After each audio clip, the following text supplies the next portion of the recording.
Copenhaver's Hermetica, Chapter 8, that none of the things that are is destroyed, and they are mistaken who say that changes are deaths and destructions.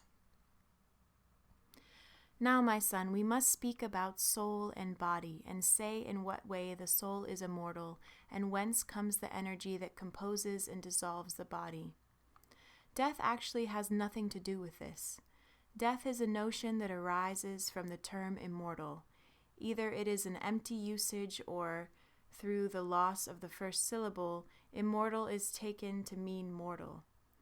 Death has to do with destruction, yet none of the things in the cosmos is destroyed. If the cosmos is a second God and an immortal living thing, it is impossible for any part of this immortal living thing to die. All things in the cosmos are parts of the cosmos, but especially mankind, the living thing that reasons. God is in reality the first of all entities, eternal, unbegotten, craftsman of the whole existence.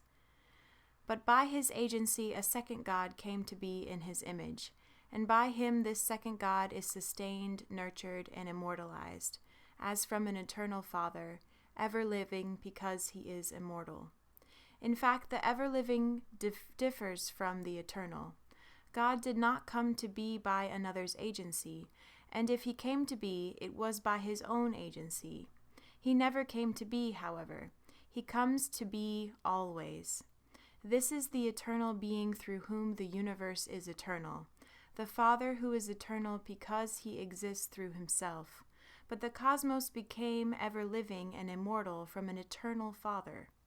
And the Father took the matter that he desired to set aside and made it all into a spherical form with body and bulk. The matter that he invested with this spherical quality is immortal, and its materiality is eternal.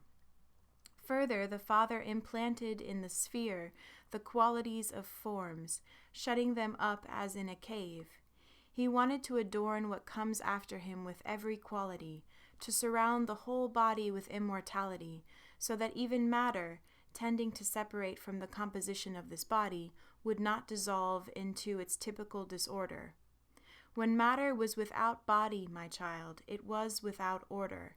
Especially here below, matter has the disorder confined to the other lesser things that have qualities, the property of increase and decrease that humans call death. But this disorder arises among things that live on earth. The bodies of heavenly beings have a single order that they got from the Father in the beginning, and this order is kept undissolved by the recurrence of each of them. The recurrence of earthly bodies, by contrast, is the dissolution of their composition, and this dissolution causes them to recur as undissolved bodies, immortal, in other words. Thus arises a loss of awareness, but not a destruction of bodies. According to the Father's will, and unlike other living things on earth, mankind, the third living thing, came to be in the image of the cosmos, possessing mind as well as a relation not only of sympathy with the second God, but also of thought with the first God. For they have perception of the former God as of a body, but they take thought of the latter as of a mind without body, as of the good. Does this living thing not perish, then?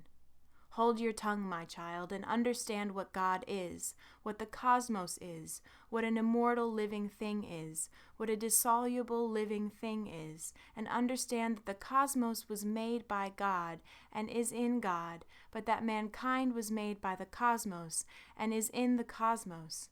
Understand that God begins, contains, and composes all things. End of chapter 8.